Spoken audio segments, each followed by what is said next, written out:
Today's adventure, I went up to Bangor, PA, picked these hinges up, and they are 1970 Charger RT is what the car was. The guy actually had pictures of the car, so that's pretty cool. But here's the part number. Let me see if I can get the focus. There we go. That's one, and then here's the other one. So not bad for 20 bucks each. Took a little drive. Notice this is 8M05L70, and this they did M805R70 for the right side, L for the left side.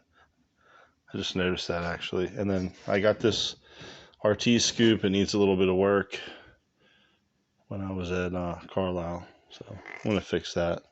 But there's that part number, if anybody was wondering. That's the driver's side door scoop, 70 Charger RT only. Yep.